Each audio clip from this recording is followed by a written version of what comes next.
G'day and welcome back to Project 200. I am very excited today because I've finally got my hands on the long-awaited Donaldson PowerCore air filter kit for the 200 series.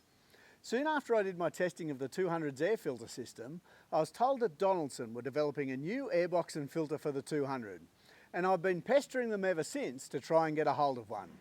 So after 2 years of research, development and testing, they've given me an early production version to evaluate in my 200. By the time you watch this video though, they'll be in full production. Before I get into the installation, it's probably worth giving a short explanation of a PowerCore filter and why I'm hoping it will be the ultimate air filter that I've been hanging out for. PowerCore filters are factory equipment on trucks, tractors and machinery built for extreme dust environments. That is their primary purpose. They work a little differently to other air filters because their fluted design has a very large surface area, allowing a combination of extremely fine filtration, high airflow and low restriction in a relatively small space.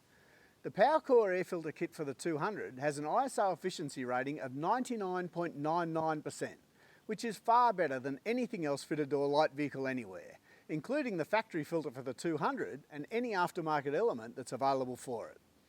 99.99% is typical for multi-million-dollar mining vehicles, not for four-wheel drives. Despite the fine filtration though, the PowerCore filter can flow much more air than the factory 200 series filter at the same restriction level. And the final advantage of a PowerCore is an extremely long service life. Donaldson don't specify a replacement interval, only that the element be changed when the included restriction gauge indicates it.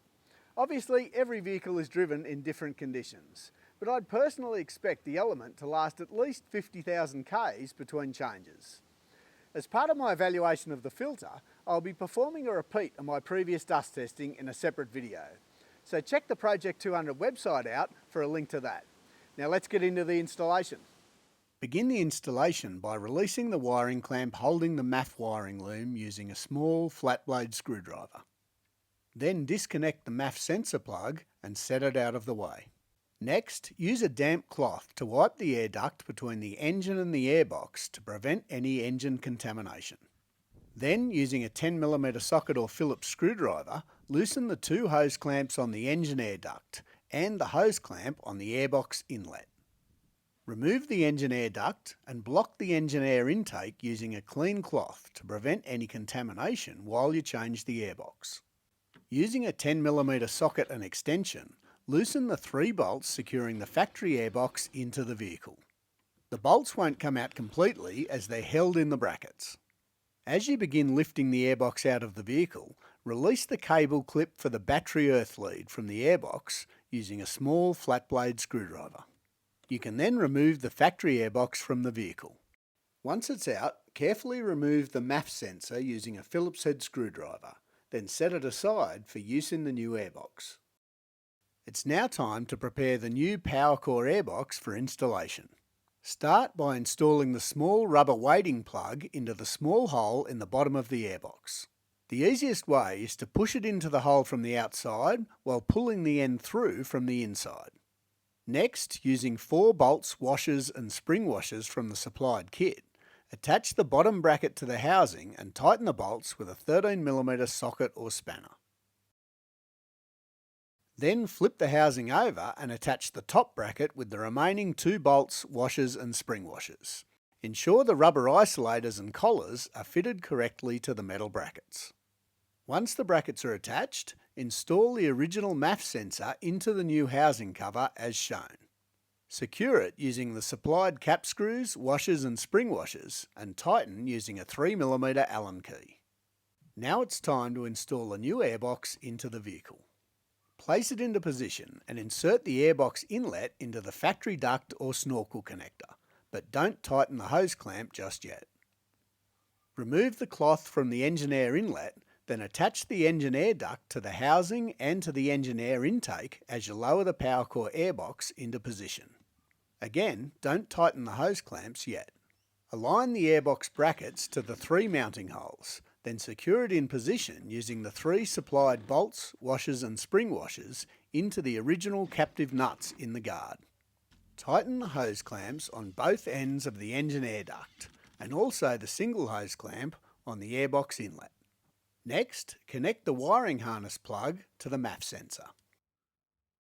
Complete the installation by screwing the filter service indicator into the housing lid and ensuring it's reset by pushing the button on the end.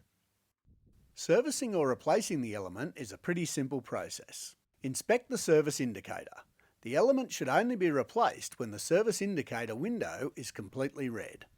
Before you start, remove the new element from its box and check to ensure that it's undamaged. Wipe the top of the housing and the engine air duct with a damp cloth to remove dust and prevent engine contamination. Then loosen the hose clamps on the engine air duct and remove the duct. Block the engine air intake with a clean cloth to prevent contamination. Release the two metal clamps securing the airbox lid. Hinge the lid downwards, then remove it and set it aside. Grip the filter element by the black handles in the centre and lift it out of the housing. Wipe the housing interior and the top seal mounting surfaces with a clean damp cloth. Also wipe the seal surface and the inside of the lid. Inspect the weighting plug in the bottom of the housing and replace it if it's damaged or missing.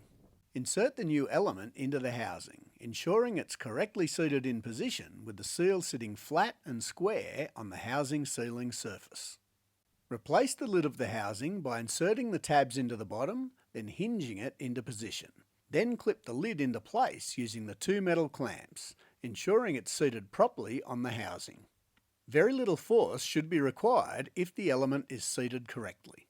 Remove the cloth from the engine air intake and replace the engine air duct into position. With the duct correctly aligned, tighten the two hose clamps. Finally, reset the service indicator by pressing the button on the end.